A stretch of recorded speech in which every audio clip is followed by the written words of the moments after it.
дараагийн мэдээг танилцуулъя. Оросын арим Украин руу дайрах зорилгоор ялангуяа Курскэд байгаа цэргүүдийг ард талаас нь дайрах зорилгоор байгалийн хийн хоолойд дамжин орсон тухай мэдээллийг өгсөн байна. За энэ зорилго нь бол ард талаас нь Оросын арим Украины цэргүүдэд цохилт өгөх зорилготой юм байна.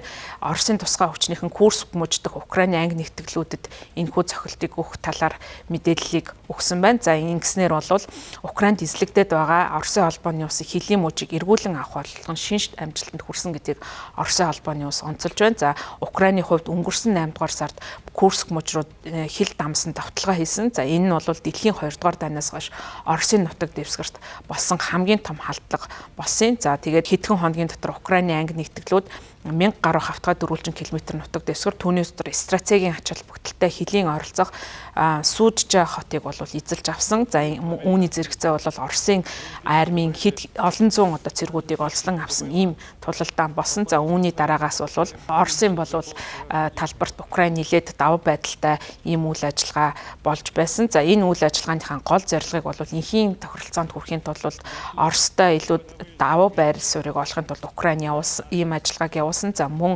Украины зүүн бүс нутагт бол Оросын холбооны улс ширүүн давталгаа хийж байгаа. Тийм учраас энэхүү давталгаанаас анхаарлыг нь сарниулах зорилгоор тухайн давталгааны хийсэн гэдгийг онцолж байгаа. За энэ Украины дайралтаас хойш бол Оросынхан цэргээ Курск руу татахын оронд бол өөрийн холбоотой умар солонгосын цэргүүдийг тийш нь бол дайны талбар руу илгээсэн. За ингэснээр бол 50,000 гаруй цэргийн дайралт бол Оросын талаас ирсэн. За энэ бол Украины талд нэлээд их хохирол үзүүлж цус урсгасан юм аль дайны давталгаа болж байгаа. Одоогийн байдлаар Украины хэдэн мянга гаруй цэрэг бүслэгдэх эрсдэлтэй байгааг бол тулдааны талбарын газрын зураг харуулж байгаа. За Украин гаралтай Кремлийг дэмжигч нэг блогчин Бэм гаргийн орой Телеграм хуудсанд мэдээлсэн нийтлэлтэй Оросын тусгай албаныхан сайхныг хүртэл Оросоос Европ руу хий дамжуулахад ашигладаг байсан хоолой дотор 15 км бол алхаж тэр дайсны ард талд бол хүрсэн. За тэгээд Оросын цэргүүд Сүүжжа хотын ойролцоох Украины анги нэгтгэлүүдийг ард талаас нь зохихоос өмнө тэндээ хэд хоног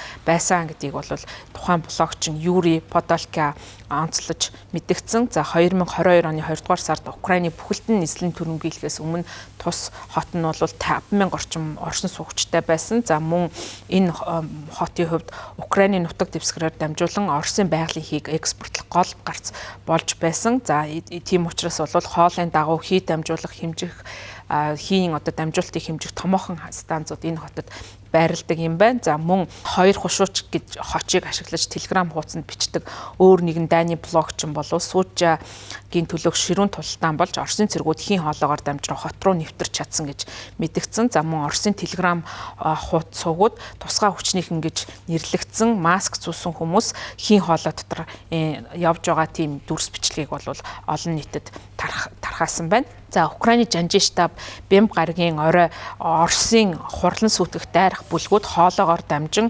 Сүүжжагийн гадна талд байрал эзлэхийн тулд давталсан гэдгийг онцолсон. За Телеграм хуудсанд Оросын цэргүүдийг цаг тухайд нийлрүүлж Украины тал хариуд нь пуужин их буугаар бол давталсан гэдгийг мэдгдсэн. За мөн Оросын дайны дараагийн нэгэн блогчин бичгтээ бол энэхүү давталгааны хүчинд бол амжилтанд хүрэхэд логистикийн нөөц байхгүй байгааг онцлсан. Өөрөөр хэлбэл ус болон бусад хэрэгцээ шаардлагатай ийм нөөцийг хангалт дутуу байгааг бол онцлсан. За Батлан хамгаалахын яам бол Нэм гарагт мэдэгдэхдээ Оросын холбооны улсын цэргүүд Сүүжжа хотоос хойд болон баруун зүгт орших 4 тосгоныг эзлэн авсан. За хамгийн ойр нь хотын төвөөс 12 км зайд оршдог. За мөн Оросын холбооны улсын Батлан хамгаалахын яам Сүүжжа хотын ойролцоох өөр 3 тосгоныг эзэлсэн тухай мэдээллийг мөн өмнө нь өгч байсан юм байна. За харин Украин бол энэ Оросын холбооны улсын Батлан хамгаалахаас яамнаас хийсэн мэдээлэлд шууд хариу тайлбарыг бол хийгээгүй байна. За энэ хооронд бол Америкийн нэгдсэн улсын ерөнхийлөгч Дональд Трамп Fox News сувгийн Нэм гаргийн өглөөний ирээдүйн нэвтрүүлэгт өгч ярьцлага өгсөн байна. За энэ үеэрээ Украин цаашид тисэж үлдэхгүй байж магадгүй. За мөн бид Оростой Оростой зарим нэг харилцагад бол сул тал бий.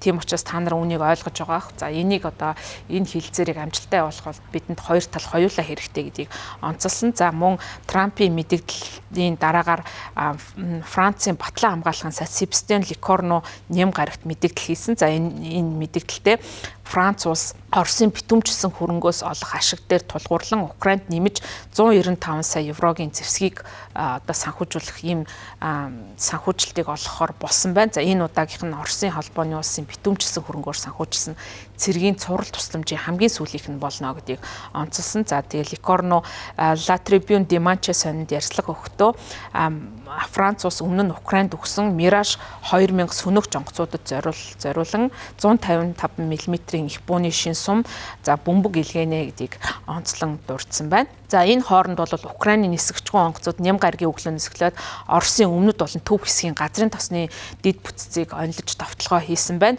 За Telegram сувгуудаар энэ мэдээллийг цацагдсан. За нэг нисгчгүн онгоц хилээс 1000 гаруй километр зайд орших Волга мөрний ирэг дээрх Оросын Чебоксары хотын газрын тосны байгууламж руу бол дайралт явуулсан гэдгийг тус хотын захирагч Олег Николаев мэдгдсэн байна. За Олег Николаевын мэдгдснээр хинч шархтаж гимдэггүй харин газрын тосны депог сэргээн засварлах шаардлагатай гэдгийг онцолсон байна. За мөн Оросын албаны улсын Telegram сувгуудаар Оросын хамгийн том газрын тосны боловсруулах үйлдвэрүүдийн нэг болох өмнөд хэсгийн Резян хотод бол гал гарч байгаа энэ дүрс бичлэгийг тараасан байна. За Telegram мэдээллийн сувг болох шот газрын тос боловсруулах одоо үйлдвэрийн ойролцоох шөнийн цагаар хэд хэдэн удаа дэлбэрэлт сонсон тухай орон нутгийн орсон суугчдын хэлснийг иш татаж мэдгдсэн. За энэ тал дээр бол Украины талаас ямар нэгэн тайлбар хийгээгүй байна.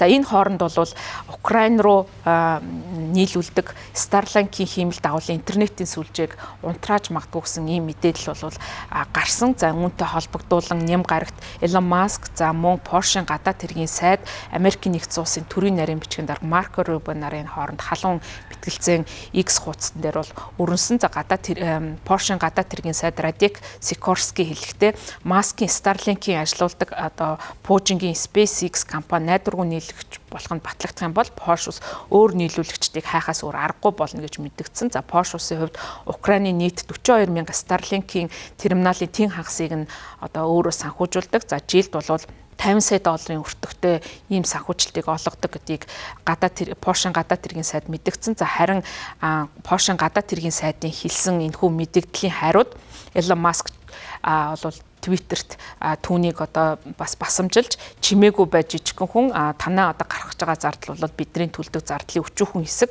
За мөн Starlink-ийг оролдог зүйл байхгүй гэдгийг онцолж мэдгдсэн. За мөн Marco Rubio ч гэсэн гадаад хэргийн Porsche-ийн гадаад хэргийн сайд Sikorsky-д хандаж Украин Starlink-аас таслана гэж хинт сүрдүүлээгүй баярлалаа гэж харин хэлэх ёстой. Учир нь Starlink байгааг бол Украин аль хэдийн энэ дайнд ялагдсан байх байсан. Энэний үр дүнд бол Оросууд яг одоо Porsche-тэй хилэлдэг болох байсан гэдгийг анхааруулan бичсэн. За яг үнэндээ бодит байдал дээр Оросын албаны улсын Калининград мужид Porsche-ийн хойд хэсэг дээр оршдог учраас Орос Porsche бол хэдийнэ хилэлдэг байсан. За гисэн хэдий ч бол иймэрхүү мэтгэлцэн өрнсөн. За үүний дараа бол Porsche-ийн гадаад хэргийн сайд бууж өгөх юм хандлагатай байдлаар бол талархал илэрхийлсэн. За Украины эрэлхэг цэргүүд Америк Porsche хамтран үзүүлж буй интернетийн үйлчилгээнд найдаж болно гэдгийг баталсанд баярлалаа Марко.